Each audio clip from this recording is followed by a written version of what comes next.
신약페이지 400 있죠. 요한계시록 3장 14절부터 마지막 22절까지 저와 여러분이 한 절씩 교독하시겠습니다. 라오디게아 교회의 사자에게 편지하라. 아멘이시요 충성되고 참된 증인이시요 하나님의 창조의 근본이신 이가 이르시되 내가 너의 행위를 아노니 너가 차지도 아니하고 뜨겁지도 아니하도다. 너가 차든지 뜨겁든지 하기를 원하노라. 너가 이같이 미지근하여 뜨겁지도 아니하고 차지도 아니하니 내 입에서 너를 토하여 버리리라. 너가 말하기를 나는 부자라 부요하여 부족한 것이 없다 하나 내 곤고한 것과 가련한 것과 가난한 것과 눈먼 것과 벌거벗은 것을 알지 못하는도다. 내가 너를 권하노니 내게서 불로 연단한 금을 사서 부요하게 하고 흰옷을 사서 입어 벌거벗은 수치를 보이지 않게 하고 안약을 사서 눈에 발라 보게 하라. 무릇 내가 사랑하는 자를 책망하여 징계하노니 그러므로 너가 열심을 내라 회개하라. 볼지어다 내가 문 밖에 서서 두드리노니 누구든지 내 음성을 듣고 문을 열면 내가 그에게로 들어가 그와 더불어 먹고 그는 나와 더불어 먹으리라. 이기는 그에게는 내가 내 보좌에 함께 앉게 하여 주기를 내가 이기고 아버지 보좌에 함께 앉은 것과 같이 하리라. 같이 있습니다. 귀 있는 자는 성령의 교회들에게 하시는 말씀을 들을지어다. 아멘. 앉으시겠습니다. 여러분 요한계시록 재밌으세요? 요한계시록을 한 번이라도 계속 읽으시면서 뭔가 모르는 부분이 이렇게 드러나고 그래서 이걸 알고 싶다. 이런 그런 마음이 있으신 분들은 이 요한계시록 말씀이 반갑고 또 이렇게 귀에 들어옵니다. 말씀을 전할 때. 아, 그렇구나. 그런 뜻이었구나. 그게. 그 부분에서 내가 막혀 있었구나. 이렇게 깨닫게 되는 거예요. 근데 요한계시록에 대한 말씀에 그런 사모하는 마음이 없으면 요한계시록 알고자 하는 말씀에 대한 그런 사모하는 마음이 없으면 안 들어와요. 졸립니다. 말씀을 들을 때 이상하게 졸려요. 하나도 이해가 안 되니까. 그 열망도 없으니까. 사모하는 마음도 없어요. 평생 동안 요한계시록 말씀을 하나도 모르고 그렇게 살다가 죽는다고 한번 생각해 보세요. 하나님이 우리를 구원하시기 위해서 이 말씀을 주셨는데 그 말씀을 전혀 모르고 그냥 살다가 나는 구원 받았겠거니 하고 살다가 그냥 죽는다고 한번 생각해 보세요. 진정으로 주님의 말씀 이번 기회에 요한계시록 말씀 한번 꼭 내가 알아야 되겠다. 이런 사모하는 마음을 가지고 읽어보시기 바랍니다. 제가 지금 가이드를 해드리잖아요. 말씀을 이해할 수 있도록 읽으면서 깨달을 수 있도록. 그래서 요한계시록 설교는 조금 강의하고 설명하는 그런 교육적인 요소가 있을 수밖에 없어요. 왜냐하면 평소에 모르니까, 평소에 안 읽고 잘 모르니까 제가 이렇게 잘 뭔가 교육시키는 가르쳐주는 그런 성격이 강합니다. 요한계시록 설교는. 그래서 요한계시록이 얼마나 중요한지 요한계시록 알게 되면은요 이단에 빠지지도 않을 뿐만 아니라 왜냐하면은 이단은 하나같이 요한계시록을 가지고 덤벼들거든요. 이단은 공통적으로요 요한계시록을 가지고 덤벼들어요. 그래가지고는 그 이단으로 끌어들이는 거죠. 신천지도 그렇고 어디든지 그래. 이단은 다 하나같이 공통적으로. 그래서 내가 이 요한계시록을 모르고 있으면은 이단에 빠질 가능성이 항상 커요. 이단이 내한테 접근하지 않아서 그렇지 이단이 내한테 접근하면 그 기회가 주어지게 되면은 요한계시록을 모르고 있으면 이단에 빠질 가능성이 너무너무 큰 거죠. 아이고 나는 안 빠질 거야. 천만의 말씀이에요. 다 거기 빠진 사람들이 다 그런 생각 갖고 있었어요. 아 내가 장로님의 자식인데 우리 아버지 어머니가 장로님이고 권사님인데 내가 설마 이단에 빠지겠냐. 그랬던 사람들이 빠진다니까요. 심지어는 내가 장로고 권사인데 내가 이단에 빠지겠냐? 아니요 장로고 권사들이 빠진다니까. 시천지에. 내가 신학한 목사인데 내가 빠지겠냐? 아니 그 신학한 목사하고 사모가 빠지더라고. 왜냐하면 요한계시록을 잘 모르니까. 그래서 이번 기회에 요한계시록을 확실히 좀 알아야 되겠다 이런 어떤 목표의식을 가지고 이 말씀을 읽으시기 바랍니다. 제가 가이드해 드린 대로. 그래서 요한계시록을 알게 되면은 내 신앙에 확신이 생겨요. 내 신앙생활에 확신이 생기고 굉장히 뭔가 우리 심령이 건강해지고 강건해져요. 우리 심령이 굉장히 강건해집니다. 그래서 주님과 이렇게 교제하면서 어떤 걸어가는 데 있어서 동행하는 그런 삶을 사는 데 있어서 확신 있는 모습으로 바뀌어요. 요한계시록을 제대로 알게 되면은. 왜냐하면 우리 구원의 궁극적인 어떤 종착역, 구원의 궁극적인 목표를 알게 되거든요. 그래서 이번 기회에 꼭 요한계시록을 제가 가이드해드린 대로 쭉 읽으시면서 뭔가 궁금한 점이 있으면, 잘 모르는 부분이 있으면은 조금 이렇게 뭔가 체크를 연필로라도 이렇게 체크를 했다가 말씀을 들을 때 깨달으시든지 아니면은 저한테 물어보셔도 돼요. 아니면 우리 카톡 전체 게시판에 카톡방에 올리든지 이것 좀 설명해 달라고 누가. 그러면 누군가가 또 설명을 해줄 거예요. 그러면은 요한계시록 말씀이 하나하나 쏙쏙 들어오면서 우리 신앙이 확신이 생기는 거죠. 자, 요한계시록 구조를 다시 한번 좀 우리가 복습하겠습니다. 요한계시록 전개 구조예요. 요한계시록을 알기 전에 우리 요한계시록을 좀 읽는데 도움이 될 수 있는 책을 제가 소개해 볼게요. 한번 여기 보세요. 책을 3개를 좀 소개하겠습니다. 시중에 요한계시록에 관한 책들이 많은데 잘못된 책들이 되게 많기 때문에 제가 좀 신뢰할 만한, 믿을 만한 책을 소개해 드릴게요. 제가 책 장사하는 건 아니에요. 이 요한계시록 맥잡기라고 하는 책이 있어요. 이게 이제 크리스찬 출판사에서 나왔는데 누가 번역을 했어요. 누구냐 이분이? 저 글자가 잘 안 보이네. 누구라고 돼 있죠? 예? 이분이 이 총신대 교수님이에요. 총신대 교수님인데 이분이 이렇게 번역을 했어요. 다른 분이 쓴 건데, 외국 사람이 쓴 건데, 그래서 이걸 보게 되면은 그래도 이 책은 요한계시록의 전체 구조를 잘 설명을 하고 있어요. 그 다음에 또 내가 속히 오리라, 이 책은 굉장히 두꺼운 책인데 이필찬 교수님이라고 이제 이분도 요한계시록을 전공을 하고 전문적으로 이렇게 요한계시록에 관한 논문을 쓰고 요한계시록을 전문적으로 요한계시록만 강의하시는 분이시죠 요즘. 그래서 이 책도 굉장히 건전하고요. 그 다음에 또 이분이 또 쓴 책이 같은 책, 요한계시록 어떻게 읽을 것인가, 이건 좀 얇은 책이에요. 그래서 책이 있는데 어쨌든 이 세 책 중에서 좀 하나를 선택하셔가지고 한번 보시기 바랍니다. 우선 이 책을 선택하시든지 아니면 가볍게 읽을 만한 요한계시록 어떻게 읽을 것인가, 이 책을 선택하면 좀 쉽게 읽을 수가 있어요. 좀 깊이 보고자 하시는 분은 가운데 책을 선택하시면 되고, 어쨌든 그걸 참조하고 제가 얘기하는 거와 거의 비슷해요. 이제 이분들은. 그래서 요한계시록 전개 구조를 보시기 바랍니다. 지난 시간에 뭐라고 그랬냐면은 우리 1장 19절에서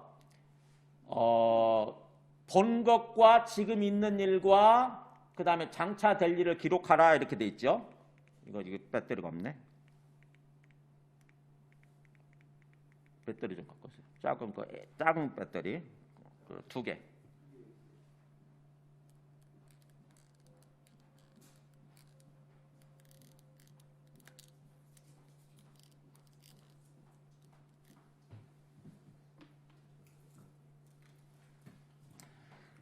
네, 본 것, 지금 있는 일, 장차 될 일. 기억나세요? 1장 19절에서? 윤집상 기억나세요? 네? 그러니까 지금 그러면 빨리 확인을 하셔야죠. 1장 19절에서 예수님이 요한계시록을 뭘 기록하라고 되어 있냐면은 그러므로 너가 본 것과 지금 있는 일과 장차 될 일을 기록하라 이렇게 돼 있잖아요. 확인하셨어요? 1장 19절에서 빨리 기억 안 나신 분들 확인을 하세요. 성경 말씀을 통해서. 자꾸 습관을 그렇게 들으셔야 돼. 그냥 들으면 90% 오늘 지나면서 90% 증발된다니까요. 하나도 기억이 안 남아요. 그리고 이틀 지나면 하나 100% 없어진다고. 그래서 자꾸 말씀을 통해서 확인해야 돼요. 성경 본문을 통해서. 뭐라고 기록되어 있어요? 같이 한번 읽어볼까요? 1장 19절 시작. 그러므로 너가 본 것과 지금 있는 일과 장차 될 일을 기록하라. 뭘 기록하라고요? 3가지. 본 것, 지금 있는 일, 그 다음에 장차 될 일. 이렇게 세 가지. 그래서 요한계시록 그렇게 전개되는 거예요. 먼저 본 것이 뭐냐? 1장이 나오는 거예요. 1장 전체가 이게 1장이라고 생각하면 돼요. 1장이 본 것이고, 그 다음에 지금 있는 일은 2장에서 3장까지. 그 다음에 장차 될 일은 나머지 4장 1절부터 마지막까지 이렇게 생각하면 돼요. 그러면서 또 하나 힌트가 내가 성령에 감동되어란 말이 나온다고 그랬어요. 10절에 나와 있죠. 1장 10절에 주의 나라 내가 성령에 감동되어. 그러니까 예수님이 나타나셔서 뭔가를 보여줄게 이렇게 말씀하시고 나면은 성령이 움직이기 시작하는 거예요. 성령께서 사도 요한을 딱 이렇게 성령으로 감싸셔가지고 성령께서 품에 안으시고 사도 요한을 데리고 다니시면서 보여주시는 거예요. 그래서 내가 성령에 감동되란 말도 굉장히 중요하다고 그랬죠. 성경에 보면은 4군데 나와요. 4군데. 그래서 먼저 이 1장 10절에 나오는데 이거는 바로 이 본 것과 지금 있는 일 이거를 얘기해 주는 거고, 그 다음에 4장 2절, 17장 3절, 21장 10절에 이렇게 나오는데 이거는 장차 될 일을 3번에 걸쳐서 보여주는 거예요. 그러니까 장차 될 일 부분인데 앞으로 일어날 일이에요. 앞으로 일어날 일을 3번에 걸쳐서 보여주는 거야. 점차 이렇게 그런 식으로 전개가 됩니다. 그래서 전체 요한계시록 구조가 어떻게 되냐 이걸 종합하면은 다 그 다음 보여주세요. 자 여기 보세요. 그래서 1장 9절부터 20절까지는 그리스도로부터 계시를 받는 장면이고, 이게 계시를 받는 장면이고, 그 다음에 2장부터 3장까지는 그의 현재 영적인 상태 진단하고 권면하는 거예요. 그의 현재 영적인 상태. 그 다음에 지금 있는 일이죠. 그게 지금 있는 일이고, 그 다음에 4장 1절부터 16장까지 이게 장차 주님께서 세상을, 이 악한 세상을 심판하고 끝낸다고 하는 것, 악한 세상이 심판받고 끝낸다고 하는 것을 얘기하는 거고요. 그 다음에 17장 1절부터 21장 8절까지는 앞에서 이루어진 내용을 좀 더 자세하게 보여주는 것입니다. 클로즈업 시켜가지고 자세하게. 그게 바빌론의 멸망과 새 예루살렘 성의 도래, 이거를 자세하게 보여주는 거죠. 바벨론은 뭘 말하는 거냐? 악한 세상이에요. 악한 세상이 끝난다. 멸망받고 끝난다. 반대로 이제 우리 새 예루살렘 성은 뭐냐? 우리 구원받은 교회예요. 구원받은 사람들. 그것이 등장하게 되는 거죠. 그리고 나서 마지막 21장 9절부터 22장 5절까지는 바로 그 새 예루살렘 성의 구체적인 모습을 보여주는 거예요. 소위 우리 구원받은 사람들, 그리고 천국이라고도 할 수 있죠. 나중에 완성될 천국, 그게 모습을 구체적으로 이렇게 클로즈업 시켜서 보여주는 거. 이렇게 3단계로 점차 더 자세하게 보여주는 형식으로 장차 될 일이 진행이 된다고 하는 것입니다. 그래서 여기에 입각해서 요한계시록을 읽어가시면 돼요. 자, 그런 맥락에서 지금 2장, 3장, 오늘 말씀은 어디에 있습니까? 2장, 3장에 있는 마지막 교회, 라오디게아 교회의 모습이죠. 자, 한번 우리 그림을 보여주세요.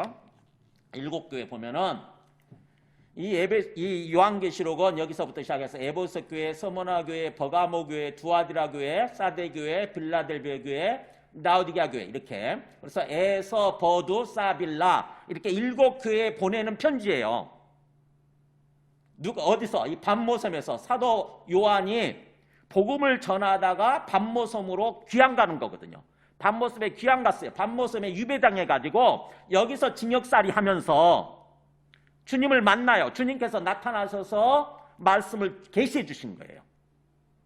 그래서 7교회한테 보내는 편지인데 요한계시록은, 근데 7교회가 꼭 7교회만 해당되는 것이 아니라 바로 모든 교회, 세상에 있는 모든 교회를 대표한다고 하는 것입니다. 우리를 대표하는 거예요. 우리. 그 중에 오늘 마지막 7번째 라오디게아 교회를 지금 살펴보는 거예요. 나머지는 어떻게 할 거냐? 나머지는 나중에 할 거예요. 별도로. 왜냐하면 이 교회까지 다 하다 보면은 요한계시록 너무 길어지기 때문에 지금 우리 요한계시록의 목표는, 요한계시록 이 설교의 목표는 요한계시록 전체를 보는 눈을 갖는 거거든요. 요한계시록 전체를 보는 눈을 갖기 위해서 하기 때문에 군데군데 맥을 이루는 그 부분만 이렇게 설교를 하고 넘어가는 거예요. 그래서 2장에서 3장 7개 교회 중에서 특별히 라오디게아 교회, 특별히 우리가 2장, 3장 이거를 읽을 때 지금 있는 일이라고 돼 있잖아요. 지금 교회의 현재 영적 상태를 보여주는 건데, 이걸 뭘 의미하는 거냐면은 군대 총사령관이신 예수님께서, 주님께서 교회를 점검하는 거예요. 즉 다시 말하면 뭐냐면은 요한계시록은 전쟁에 관한 이야기거든요. 영적 전쟁에 관한 이야기예요. 여러분, 우리 판타지 반지의 제왕이나 또는 나니아 연대기나 이런 모든 것들이 전쟁 이야기인 거 아세요? 전쟁을 판타지로 그린 거거든요. 그렇듯이 요한계시록도 전쟁 이야기예요. 누가 싸우는 거냐? 주님께서 악한 세력과 싸우는 거예요. 마귀를 따른 악한 세력과 싸우는 이야기, 전쟁에 관한 이야기, 이게 요한계시록입니다. 그래서 주님이 전장의 야전사령관으로 계시는 거예요. 사령관이세요. 사령관. 그러면 주님의 뒤를 따르는 군대는 누구냐? 누굴 거라고 생각하세요? 주님이 누구를 데리고 함께 싸우실까요? 주님의 뒤를 따르는 군대가 누굴까요? 바로 우리 교회예요. 교회. 우리 예수 믿는 사람들이 주님의 군대예요. 그러니까 여기 7교회가 바로 주님의 군대예요. 주님의 군대로 쓰임받을 그런 군대예요. 그 군대를 우리가 전쟁하기 전에 대통령이 군대 사회라는 거 아세요? 보면 우리 가끔 국군을 할 때 보면은 대통령이나 좀 아니면 그 나라의 최고 지도자가 군대를 사회하잖아요. 북한도 그 김정은이가 이렇게 군대 사회하지 않습니까? 얼마 전에. 또 얼마 전에 시진핑 중국도 마찬가지고 우리나라도 마찬가지고 이렇게 군대 사회하잖아요. 군대 사회의 원래 의미가 뭐냐면 전쟁을 앞에 두고 그 어떤 전쟁의 준비 상태를 점검하는 거예요. 군대가 제대로 잘 훈련되어 있고 뭔가 빠짐없이 잘 준비되어 있는지 그걸 점검하는 게 군대 사회래요. 원래. 그런 것처럼 이 2장에서 3장 7교회를 주님께서 오셔서 뭔가 이렇게 하나하나 점검하고 진단하잖아요. 그들의 영적 상태를 진단하고 그 다음에 권면하지 않습니까? 그거는 바로 뭐냐면은 주님의 군대를 사회라는 거예요. 이게 전쟁 준비하는 것입니다. 전쟁 준비, 소위. 그래서 모든 말씀, 이 7교회의 모든 말씀이 먼저 주님께서 알고 계신다는 말씀으로 나와요. 보면은 오늘 말씀 한번 보세요. 그 15절에 보면은 내가 너의 행위를 아노니 이렇게 돼 있잖아요. 그래서 항상 말씀을 할 때, 이 교회를 얘기할 때 먼저 주님의 어떤 총사령관, 전쟁의 총사령관으로서의 모습이 14절에 나오고요. 예수님의 모습, 예수님의 모습이 어떤 총사령관의 모습이 먼저 나오고, 그러면서 그 15절, 16절 보면은 안다, 내가 너를 알고 있다 이렇게 나오잖아요. 그래서 주님이 진단하는 거죠. 그들의 어떤 그 잘못된 부분 또는 잘하고 있는 부분을 진단하는 거, 영적 상태를 진단하는 거, 소위 어떤 전쟁 준비 상태를 검열하는 거, 검진하는 거, 그게 나오고, 그 다음에 나중에 18절에 보면은 내가 너를 권하노니 이렇게 됐잖아요. 그래서 그들의 잘못된 부분에 대해서, 아직 준비가 부족한 부분에 대해서 권면하는 내용이 이렇게 나와요. 또 그런 식으로 전개가 됩니다. 그리고 또 나중에 보면은 이제 20절부터 보면은 누구든지 내 음성을 듣고 문을 열면 이렇게 나오면서, 또 21절에 이기는 그에게는 이렇게 나오잖아요. 즉 다시 말하면 주님의 이 권면을 듣고 잘 고친 사람들이죠. 뭔가 준비 상태를 잘 부족한 부분을 채우고 잘 고친 사람들한테는 이런 어떤 승리, 어떤 승리의 혜택이죠. 이거를 주겠다라고 하는 이렇게 순서가, 말씀이 그런 식으로 전개가 됩니다. 모든 교회가 마찬가지예요. 모든 교회가.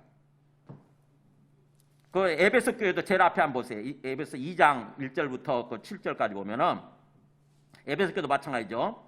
먼저 주님의 총사령관이신, 전쟁의 총사령관이신 그 1절에 주님의 모습이 나오죠. 오른손에 뭐 7뼈를 붙잡고 있고 7 금초대 사이를 거니시느니 이렇게.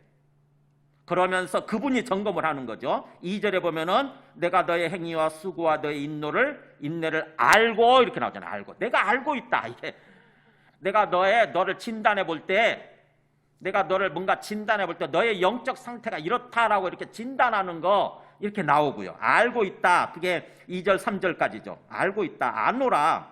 3절에 그렇게 끝나잖아요. 아노라. 알고 있다.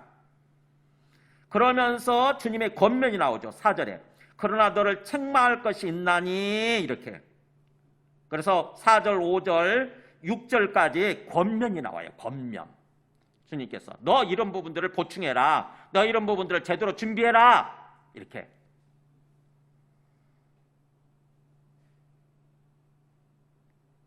이런 식으로 이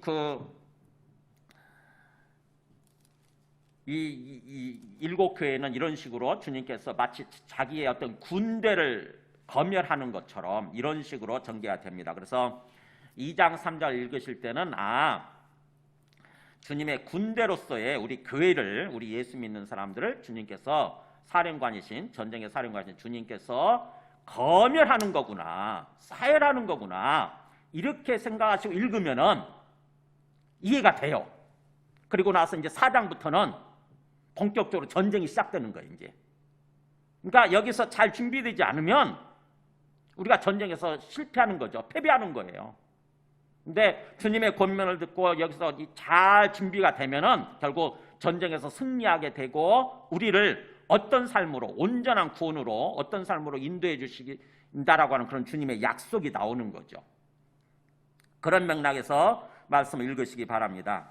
자, 오늘 라오디게아 교회를 보기 전에, 라오디게아 말씀을 듣기 전에 라오디게아의 좀 배경을 좀 알 필요가 있어요. 라오디게아 한번 보여줘 보세요. 라오디게아 여기 보세요. 여기 에베소, 서머나이즈 쭉 나오죠. 버가마오, 두아드라, 사데, 빌라델비아 여기가 있어요. 여기가 라오디게아 교회예요. 여기. 라오디게아 위에 히에라볼리가 있고 밑에 골로새가 있는데 에베소 교회하고 통하죠. 이렇게. 그죠? 에베소 교회 이게 길이거든요. 옛날에 무역로예요. 무역로. 에베소하고 이렇게 통해요. 그러니까는 이 라오디게아 교회가 지금 어떤 위치에 있는지를 보시고요. 그 다음에 라오디게아에 대한 설명을 한번 보여줘 보세요.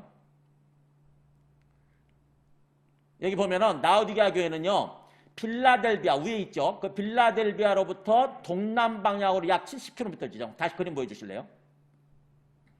아니, 그거 말고. 여기 빌라델비아 있죠. 여기서부터 동남쪽으로 70km 지점에 있다고 그래요. 라오디게아 교회가. 그 다음에요. 다시 그림 보여주세요. 그래서 소위 자매 도시라 불리는 골레서나 또는 히에라볼리와 함께 니쿠스라고 하는 이 계곡에, 옛날에 계곡이 이제 도시가 자리 잡고 있는 거죠. 그러면서 에베소에서 동방으로 통하는 무역 요충지예요. 다시 한번 보여주세요. 이렇게 에베소에서 동방으로 통하는 무역 요충지. 그 다음에 자매교회가 히에라볼리, 아까 골레서에 이렇게 있는 거예요. 그 다음에요. 노마 키케로가 여기가 어떤 지역이냐면 노마 황제 키케로가 자기 재산을 여기다 예치할 만큼 금융산업이 발달하고요. 그러니까 돈이 많은 곳이에요. 금융산업이 발달하고 그 다음에 흑색의 양털이죠. 흑색의 흑약모. 그러니까 흑색의 양털로 화려한 어떤 그런 유명한 의복산업이 발달했어요. 여기서 옷 만드는, 천 만드는 의복산업. 그리고 또 BC 4세기의 아리스토텔레스 때부터 유명한 의과대학으로 유명하고 그 다음에 여기서 나오는 부르기 안약 있죠. 눈에 바르는 안약. 부르기 안약으로 유명해가지고 막대한 부를 축적했다고 그래요. 그러니까 잘 사는 곳이에요. 이게 소위 굉장히 부유하고 잘 사는 곳. 우리나라도 아시죠? 우리나라 서울에서 강남이나 뭔가 어디 저쪽 어디 성북동 어디 저쪽이나 이렇게 잘 사는 곳 있잖아요. 그러면 우리가 생각해 보세요. 뭔가 좀 물질적으로 풍성하고 잘 살면 우리 심령이 어떻게 되는지 아시죠? 막 가난하고 못 살던 시절에는 예수님 믿겠다고 열심히 막 하잖아요. 새벽 기도도 빠지지 않고 나오고 수요 예배, 철야 예배도 빠지지 않고 나오고 그랬다가 조금 먹고 살만해지면 어떻게 되죠? 예수님 없어도 살 것 같거든. 게을러지고 나태해집니다. 마음이 부유해지고 적당히 신앙생활하기 시작해. 적당히. 그러니까는 이 라오디게아 교회도 어떤 영적 상태일지 우리가 짐작이 되죠. 자, 그 다음에 더 하나 보여주세요. 그래서 이 지역은 굉장히 잦은 지진에 시달렸고 AD 60년에 유례 없는 큰 지진이 있었지만, 그러니까 큰 지진이 난 거예요. AD 60년에. 근데 노마 황제가 자기 재산이 거기에 예치돼 있으니까 노마 황제가 도와주겠다고 그러는데 그것도 거부해요.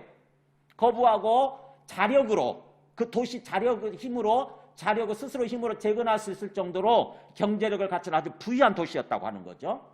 그러면서 또 라오디게아 북쪽 약 11km 지점에 위치한 히에라볼리의 뜨거운 온천수와 그 다음에 동쪽 약 16km 지점에 위치한 골로새의 차가운 생수로 유명하다고 그래요. 한번 보여줘 보세요. 다시 라오디게아 교회 다시 보여줘 보세요.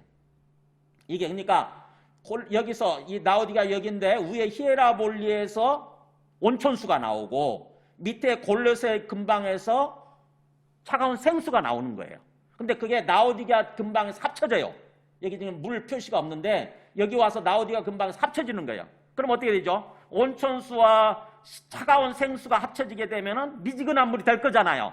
그죠? 미적지근해 되겠죠. 그래서 나우디가 교회쯤에 이룰 때는 굉장히 미지근한 물이 되는 거죠. 그런 맥락에서 다시 보여주세요. 그래서 그렇게 히에라볼리에 뜨거운 온천수가 나오고 골로에서 차가운 생수가 유명한데 그 히에라볼리에서 나온 뜨거운 온천수가 라오디게아 근처에 이르게 되면 점차 식으면서 미지근한 물로 변하는 거예요. 자, 그렇게 되면 어떻게 되죠? 근데 미지근한 물을 먹는 사람 없잖아요. 그죠? 그냥 뜨거운 온천수는 우리 몸을 하는데 도움이 되고 또 차가운 생수를 이렇게 마시는데 도움이 되지만 뭐 미적지근한 물, 굉장히 이상한 물이 되는 거죠. 그 온천수 통로 아까 그림을 보여줘 보세요. 이게 지금 통로예요. 이게 온천수를 그동안 흐르게 했던 통로 이렇게 보이죠? 이렇게 물이 흐르는 거 보이시죠? 이렇게 이게 나우디게아 근처에 와서 물이 이렇게 미적지근한 물로 바뀌면 이 물을 마시는 사람은 없다는 거죠. 그냥 뜨거운 물은 가서 목욕하는데 이렇게 들어가기도 하고 차가운 생수는 마시는데 도움이 되지만 온천수가 되면은 그냥 어떻게 보면 굉장히 가치 없는 물이 돼버리는 거예요. 자, 그런 맥락에서 지금 말씀을 주시는 것입니다. 한번 보세요. 이제 오늘 본문. 먼저 14절에 보면은 라오디게아 교회 사자에게 편지하라 그러면서 자, 총사령관이신 전쟁의 사령관이신 예수님의 모습을 보여줍니다. 아멘이시고 충성되고 참된 증인이시고 하나님의 창조의 근본이신 이가 이르시되 자, 예수님은 어떤 분이시냐? 하나님 아버지가 보내신 하나님 아버지의 아들로 오신 거죠. 하나님의 아들로 오셔서 이 땅에서 사시는 동안 항상 아멘하는 모습으로 사셨다고 하는 거죠. 하나님 말씀에 대해서 거부하고 토를 달고 불순종하고 반항하고 그런 것이 아니라 하나님의 말씀은 예스, 아멘 그러면서 다 받아들인 거예요. 하나님 말씀을 절대적으로 아멘 하면서 받아들이고 그 다음에 충성되고 참된 증인으로 사셨다는 거죠. 하나님 아버지를 이 땅에 오셔서 하나님 아버지 앞에서 충성된 모습, 신실한 모습으로 사신 거예요. 믿음을 배반하지 않고 하나님 아버지 앞에서 충성된 모습, 신실한 모습으로 사셨고 그 다음에 참된 증인으로 사셨다. 진실된 항상 끝까지 하나님 아버지를 증언하는 그런 모습으로 사셨다고 하는 거죠. 그러면서 그분은 하나님의 창조의 근본이시다. 즉 다시 말하면 창조주 하나님이시다는 거예요. 창조주 하나님. 그러니까 창조주 하나님이시면서 하나님 아버지 앞에 신실하고 충성되고 참된 증인으로 사셨던 분이 말씀하신다는 거예요. 자, 이 얘기를 왜 할까요? 라오디게아 교회를 점검하면서 검열하면서 라오디게아가 그러기를 바란다 이거죠. 그렇죠? 라오디게아 사람들이 그러지 않고 있는데 예수님처럼 하나님 아버지 앞에서 그렇게 사셨던 것처럼 우리가 주님 앞에서 이렇게 아멘인 모습으로 항상 아멘하는 모습으로 그리고 충성되고 참된 증인의 모습으로 그리고 그렇게 사셔야 된다고 하는 거예요. 하나님께서 세상을 이끌어 가시고 심판하시고 구원하시는 그런 주님의 어떻게 보면은 근본으로서 그렇게 우리가 살아야 된다고 하는 거죠. 라오디게아가 그렇게 살기를 바란다라고 일종의 암시하는 거예요. 암시. 그러면서 이제 본격적으로 라오디게아의 어떤 그 검열 진단을 하시죠. 보세요. 그들의 뭐가 문제가 있는지 15절부터 17절까지. 내가 너의 행위를 아노니 이렇게 나오잖아요. 내가 너의 행위가 뭐예요? 삶이에요. 삶. 예수님 믿고 살아가는 삶의 모습, 그게 행위예요. 행위. 내가 너의 삶을, 너의 신앙생활, 너의 행위를 알고 있다. 이 아논이란 말이 헬라어 원어로 보면은 현재 완료 시제예요. 쭉 보고 알고 있다는 뜻이에요. 쭉 그동안에. 쭉 내가 보고 지금 확실하게 알고 있다. 온전히 알고 있다. 그런 단어를 쓰고 있습니다. 여기서. 그러면서 주님이 진단할 때에 너가 차지도 아니하고 뜨겁지 않다. 이렇게 얘기하시잖아요. 너의 지금 너의 심령의 상태는 뭔가 뭐예요? 그 골로새에서 나오는 생수처럼 뭔가 시원하든지 아니면 히에라볼레에서 나오는 온천수처럼 뜨겁던지 그렇게 해야 되는데 그렇지 않다는 거예요. 지금 너가 차든지 뜨겁든지 하기를 원하노라. 너가 뭔가 좀 시원하든지 아니면 좀 뜨거운 온천수가 되든지 그랬으면 좋겠다. 그래야 내가 너를 쓸 수 있다는 거죠. 너가 나의 군대로서 쓰임받을 수 있다고 하는 것입니다. 교회가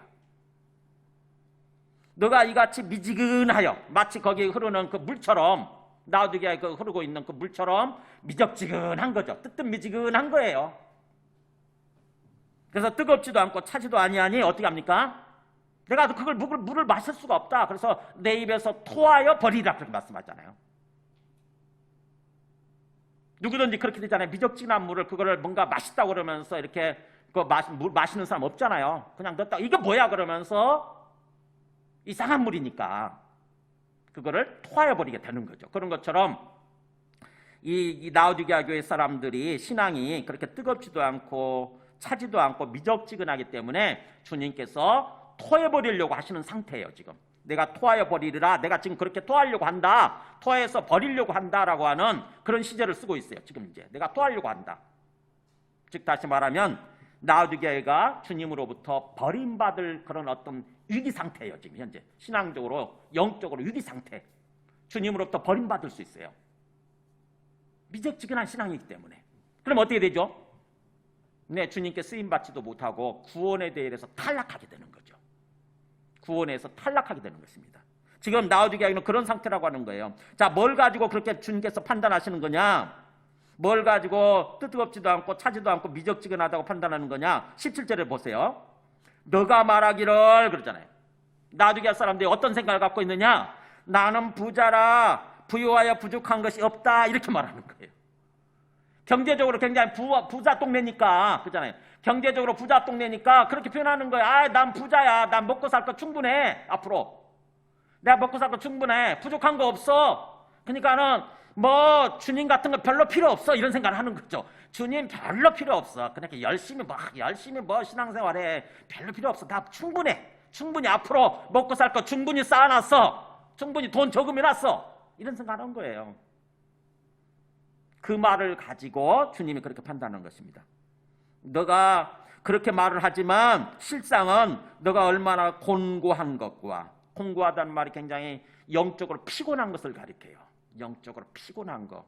그러니까 영적으로 굉장히 막 딱딱 말라버리고 은혜가 없죠. 마음속에 은혜가 없고 그냥 그야말로 딱딱 완전히 막 뭔가 빼짝 마른 모습, 막 금가고 비틀어지고 말라 비틀어진 모습, 이게 곤고한 거예요.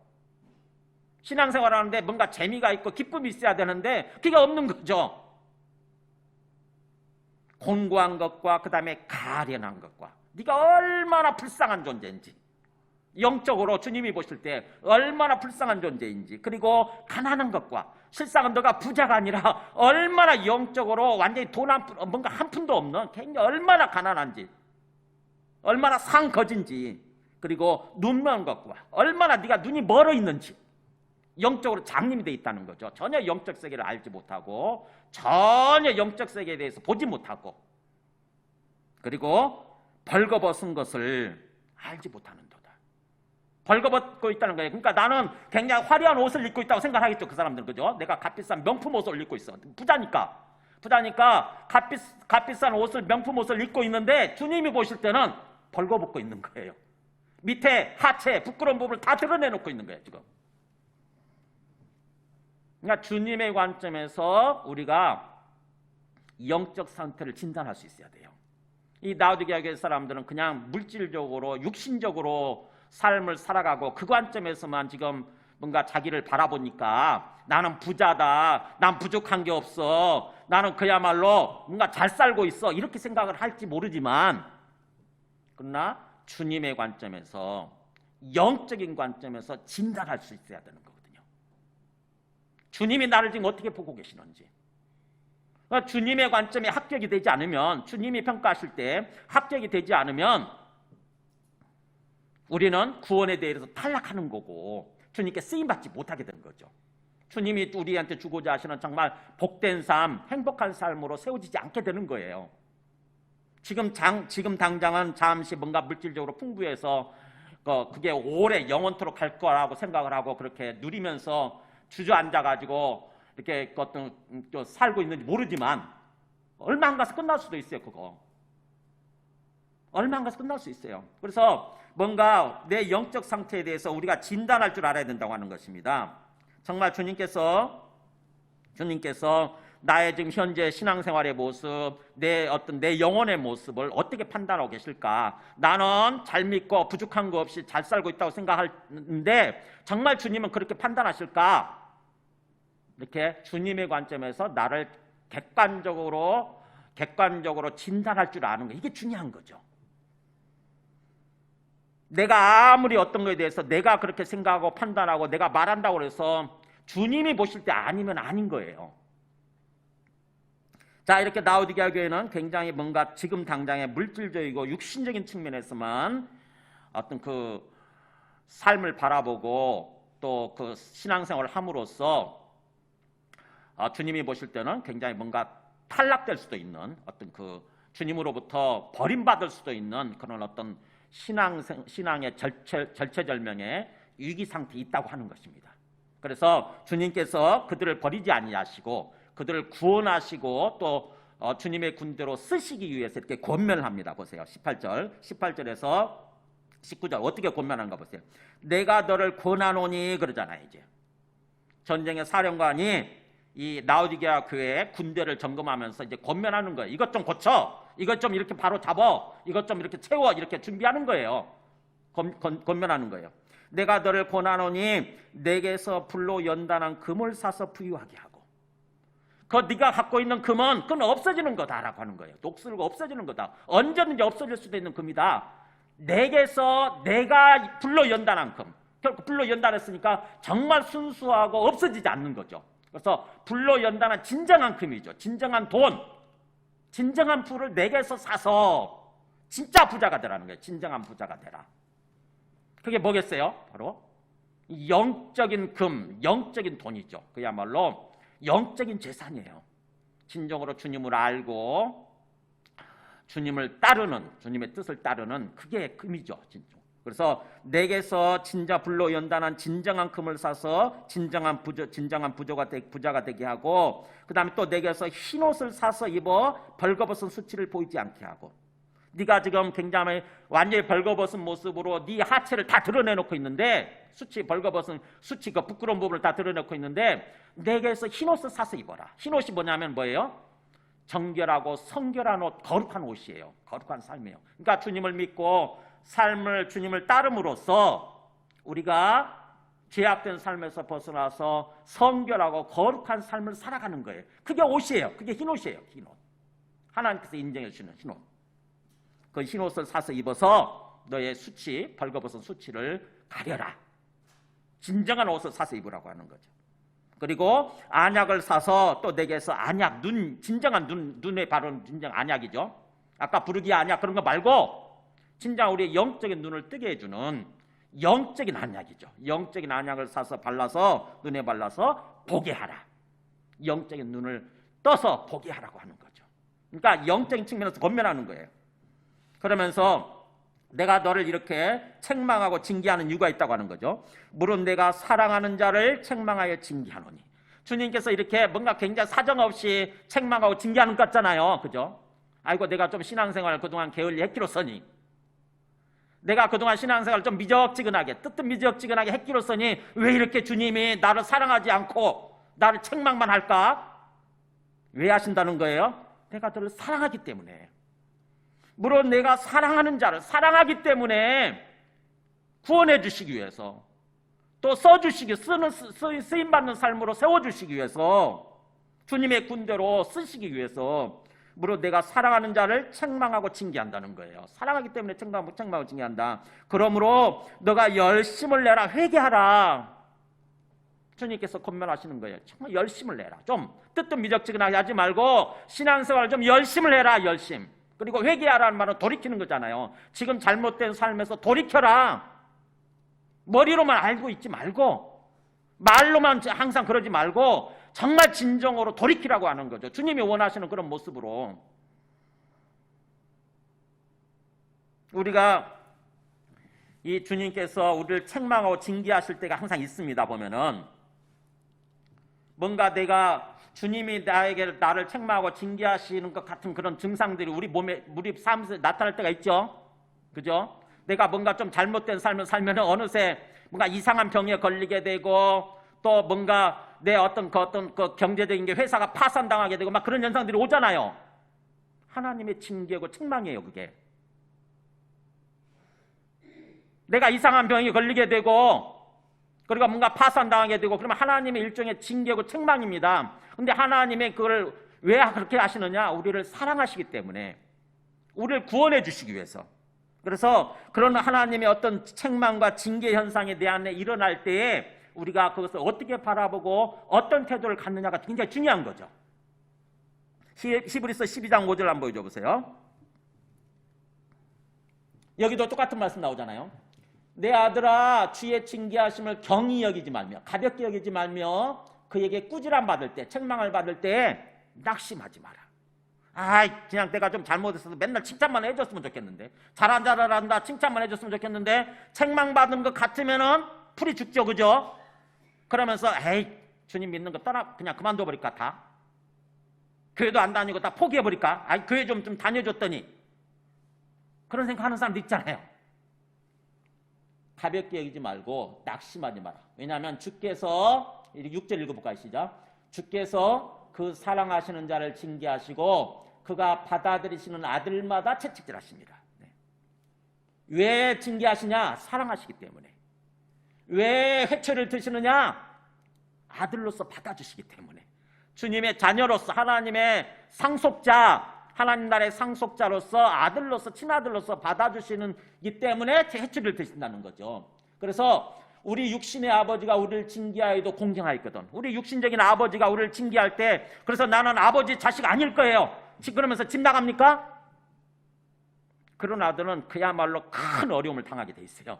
아버지한테 좀 먼저 책망받고 회초로 좀 맞았다고 집 나간다? 아버지를 아버지로서 여기지 않고 그야말로 완전히 뭔가 폐역하고 거역하는 모습으로 대들고 집을 나가버린다. 그럼 어떻게 됩니까? 네, 그는 그 인생 망치는 거예요. 그러면 어떻게 해야 돼요?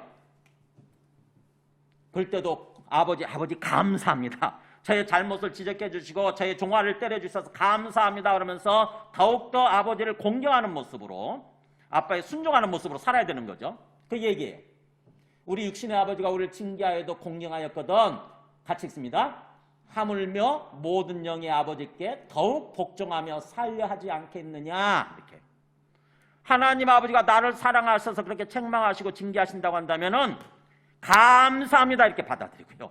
하나님의 징계와 책망을 감사합니다 이렇게 받아들이고 더욱 복종하고 공경하면서 살려고 해야 된다고 하는 거죠. 그렇게 되면 무릇 징계가 당시에는 즐거워 보이지 않고 슬퍼 보이나.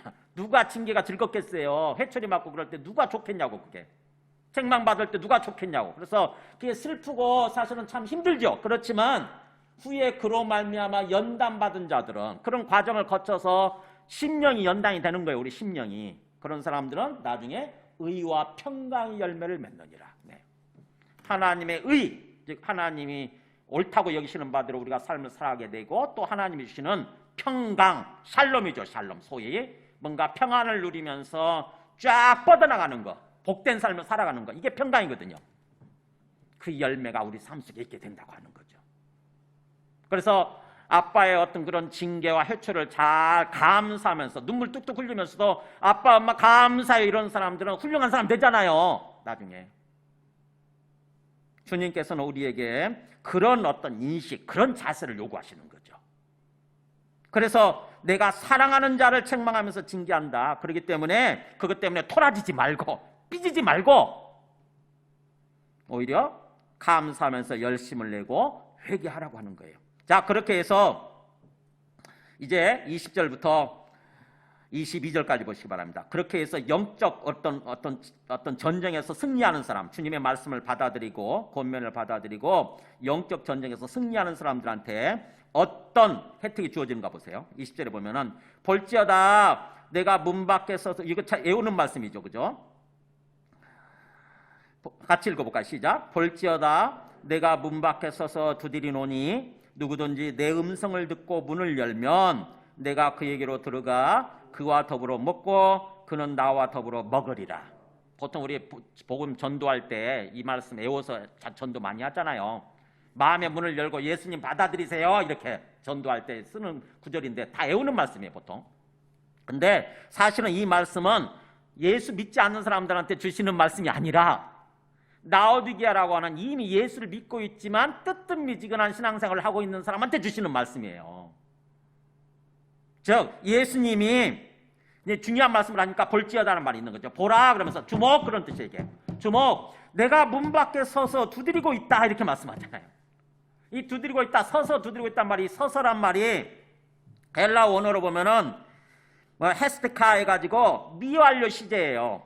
지금 내가 두드리고 있다 이런 뜻이에요. 오랫동안 서서 두드리고 있다. 그 서서라는 말이 계속 오랫동안 서 계시는 거예요. 계속 한번 서서 딱 두드리고 말아버린 것이 아니라 계속 지금 밖에 서서 두드리고 계시는 거예요.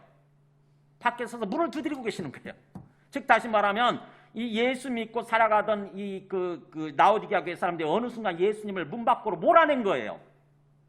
예수님이 우리 마음에 계셔야 되는데, 우리 마음속에서 주님으로 계시고 우리는 주님으로 모시고 살아야 되는데 어느 순간에 뭐예요? 내가 물질적으로 좀 풍성해지면서 내 심령이 뭔가 부유해지고 그래서 높아지고 게을러지면서 교만해지면서 주님을 밀어낸 거예요. 아, 주님 별로 필요 없어요.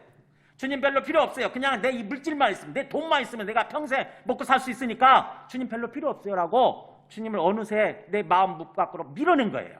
근데 주님이 바로 가시지 않고 문 밖에 서서 계속 두드리시는 거예요. 서서 문 열어라 이렇게, 문 열어라, 네 마음의 문을 열어라. 내가 너에게 들어가야 돼. 내가 너의 마음속에 들어가야 돼. 그래서 내가 너의 주인이 돼야 돼. 그래서 누구든지 내 음성을 듣고 문을 열면 주님 들어오세요. 제가 주님을 주님으로 모시겠습니다.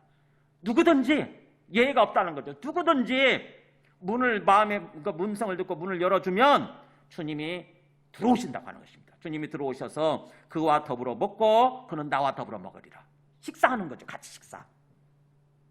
식사한다고 하는 것은 뭐냐? 이스라엘 사람들이 문화에서 같이 식사한다고 하는 것은 바로 뭐냐면 친구가 되는 거예요. 친구. 같이. 우리도 그렇잖아요. 우리도 친한 사람과 같이 식사하지 않습니까? 그런 것처럼 주님이 우리와 함께 일상을 함께 살아주시는, 일상을 함께 걸어가는, 동행해 주시는 그런 친구가 되어주신다고 하는 것입니다.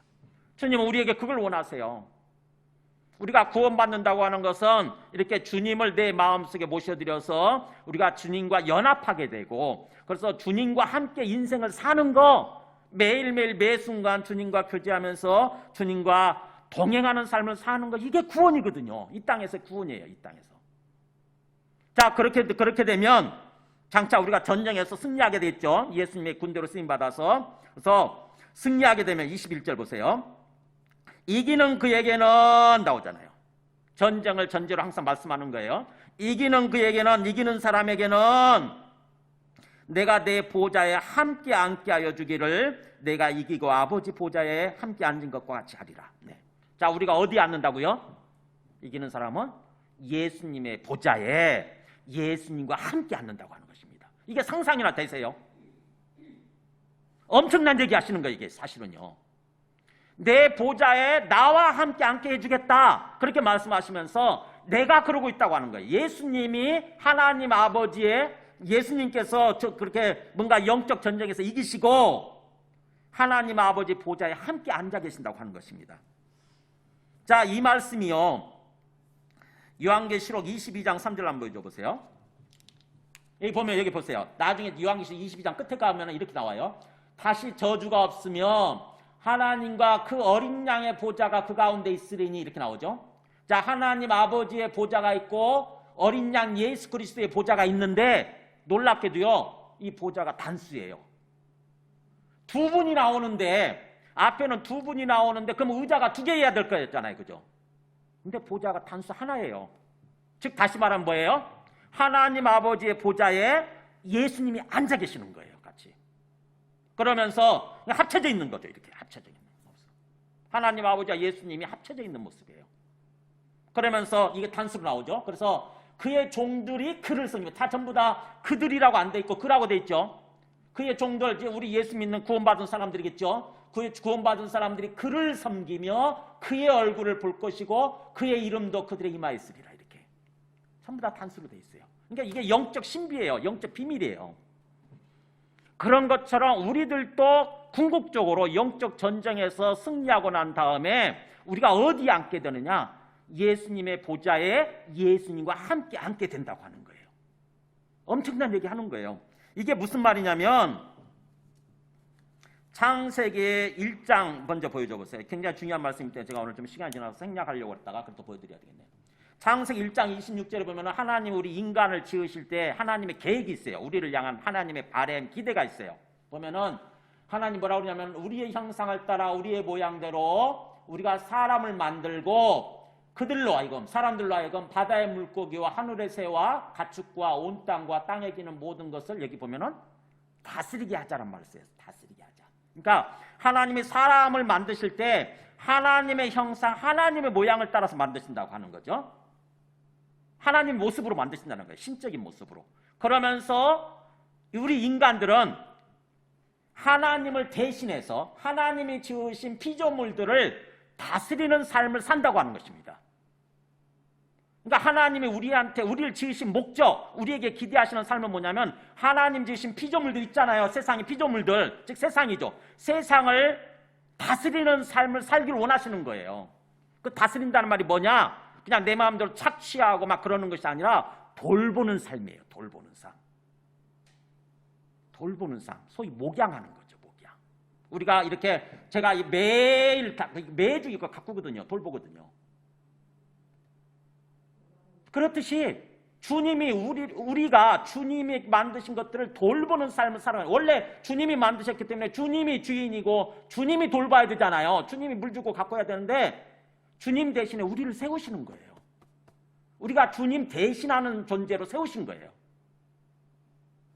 그래서 하나님이 그렇게 지으시고 나서 이렇게 하나님이 그 사람들에게 복을 주시면서 하나님이 그들에게 이르시되 뭐라고 그러냐면은 생육하고 번성하여 땅에 충만하라. 그러니까 낳고 길러서 막 번성이 되고 하나님 백성들은 번성이 돼야 돼요. 그게 복받은 삶이에요. 번성하고 그 다음에 땅에 충만해라, 땅에 가득해져라 그 말을 듣죠. 그게 복받은 삶이에요. 그러면서 땅을 정복하라, 모든 생물을 다스리라 이렇게 말씀하세요. 정복하란 말은 땅의 주인이 너라고 하는 것을 알아라고 하는 거예요. 땅의 주권을 가져라. 땅의 주인이 되라 이런 뜻이에요. 땅의 주인이 되라. 그리고 땅을 다스리라. 모든 생물을 다스리란 말이 바로 모든 생물을 돌보는 삶을 살아라. 이게 하나님의 계획이에요. 근데 이걸 잃어버린 거예요. 지금 현재 우리가. 하나님을 거부하는 바람에 이걸 잃어버렸다고. 근데 이게 예수님이 우리를 통해서 구원해 주신다고 했을 때 그 구원의 궁극적인 목표는 뭐냐면 이게 회복되는 것입니다. 이게 회복되는 거예요. 그래서 그 다음 말씀 한번 보여줘 보세요. 그 다음 말씀 요한계시록 5장 9절 보면 우리 5장 요한계시록 지금 하고 있으니까 5장 9절에 보면은 예수님이 하신 일이 나와요. 우리를 위해서 우리에게 보면은 여기 나오죠. 예수님이 일찍이 죽임을 당하사 십자가에 죽으신 거죠. 일찍이 죽임을 당하셔서 각 족속 방언 백성과 나라 가운데서 온 세상에서 그런 뜻이에요. 온 세상에서 사람들을 피로 사서 하나님께 드리시고 그러니까 우리의 영혼을 사신 거죠. 우리 영혼을 구원하셨어요. 그래서 하나님께 드리시고 자기 죽음으로 사서 그래서 그들로 하여금 우리 구원받은 사람들로 하여금 하나님 앞에서 우리 하나님 앞에서 뭘로 삼으셨느냐? 나라와 하나님 나라와 하나님이 통치하시는 나라죠. 하나님이 통치하시는 나라예요. 우리 그 교회는 우리 예수 믿는 사람들은 그러면서 우리를 제사장들로 삼으셨다. 제사장이 뭐 하는 역할을 하고 그랬죠? 죄인을 위해서 제사 드려주는 사람. 즉 다시 말하면 세상에 안 믿는 죄인들을 하나님께로 인도하는 역할을 하는 거예요. 우리가 이 땅에서 삶을 살아갈 때 우리는 제사장으로서 살아가는 거예요. 우리 주변에 예수 믿지 않는 사람들 있어요 없어요? 가족 중에도 있잖아요. 그러면 그 가족들을 나를 먼저 택하고 불러주시고 나를 구원해 주신 다음에 가족들 내 옆에 붙여주셨다고. 하나님 뭘 기대하실 것 같으세요? 내가 제사장 역할을 하기를 원하시는 거예요. 그들을 하나님께로 인도하기 위해서 정말 그들을 위해서 기도하고 그들을 사랑하고 그들을 섬기고 그들한테 복음을 전하기를 원하세요. 그게 제사장 역할이에요. 그래 우리를 그렇게 나라와 제사장들로 삼으셨으니 그 다음에 여기 보세요. 그들이 땅에서 무슨 역할을 한다고요? 왕 노릇하리라. 왕 노릇하는 게 뭐예요? 다스리는 역할. 아까 다스리는 역할. 왕 노릇하도록 우리를 그렇게 삼으셨다고 하는 것입니다. 그래서 우리가 완전히 구원받은 다음에는 나중에 요한계시록 22장 5절 보여주세요. 마지막. 완전히 구원이 이루어진 다음에 보세요. 완전히 구원이 이루어진 다음에 여기 보세요. 이제 다시는 밤이 없겠고 등불과 햇빛도 필요 없고 쓸데없으니 왜냐하면 이는 주 하나님이 친히 직접 그들에게 비치시기 때문에. 그러니까 완전히 구원받은 천국은요 햇빛이나 어떤 그 달빛 이런 게 필요 없다고 하는 거예요. 등불도 필요 없고 하나님이 직접 빛을 비추시는 그런 곳이라고 하는 거고 그러면서 뭐라고 되어 있습니까? 그들이 구원받은 사람들이 세세토록 왕노릇하리로다. 세세토록 왕노릇. 왕노릇이 뭐라고요? 아까 하나님의 대신하는 존재로서 하나님이 지으신 피조물들을 돌보는 삶을 살아가는 거. 그게 왕노릇하는 거예요. 그게 궁극적인 구원의 자리예요. 자, 말씀을 정리합니다. 자, 오늘 말씀을 통해서 지금 주님이 우리를 점검하고 계시는 거예요. 우리를 본격적으로 이제 전쟁을 하기 전에, 우리를 데리고 전쟁을 하기 전에 하나님이 하나님의 군대로서, 주님의 군대로서 우리를 진단하고 검열하시는 것입니다. 그러면서 우리의 부족한 부분, 우리의 잘못된 부분을 이렇게 지적하시고 책망하시고 그 다음에 권면해 주시죠. 주님의 관점에서 이 일곱 교회를 쭉 읽으시면서 주님의 관점에서 우리를 진단해 보세요. 영적 진단. 분명히 말씀 끝에 그렇게 돼 있잖아요. 22절에 귀 있는 자는 성령이 교회들에게 하시는 말씀을 들을지어다. 나주교회만 해당되는 얘기가 아니라 교회들 모든 교회한테 해당된다는 거죠. 모든 교회, 모든 우리한테 해당 주시는 말씀이라는 거예요. 그래서 라오디게아에 책망하시는 그리고 권면해 주시는 그 말씀을 통해서 나를 점검하는 거예요. 나를 정말 주님의 군대로서 지금 잘 준비되고 세워져 있는가 하는 거예요. 주님께서 나를 데리고 이제 영적 전쟁을 수행할 만한 그런 어떤 자로서 세워져 가고 있는가, 세워져 있는가 이걸 점검하는 것입니다. 그래서 내가 뭔가 뜨뜻미지근한 그런 상태에 있다고 한다면 다시 회개하고 정말 주님 앞에 결단하는 거예요. 열심을 내겠습니다. 내가 탈락되지 않겠습니다. 절대로. 주님께서 토하여 버리라. 주님이 나를 토해 버린다고 생각해 보세요. 그런 어떤 삶을 당하고 싶으세요?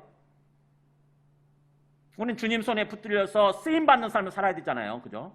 주님께 쓰임받는다고 하는 것은 주님께서 우리 삶에 복을 주시고 우리 삶에 축복된 삶으로 세워지는 거예요.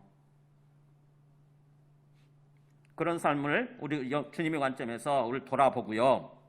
그러면서 주님 앞에 결단을 하는 것입니다. 그래서 지금 우리의 상황을 주님의 관점에서 바라보고 영적 진단을 객관적으로 하고 주님 앞에서 회개하고 결단을 내리는 거죠. 그럴 때 주님께서 우리에게 복을 주시면서 우리를 축복해 주시면서 우리를 귀하게 쓰시는 어떤 그런 주님의 군대로서 또 주님을 대신하는 존재로서 이렇게 세워지게 된다고 하는 것입니다. 함께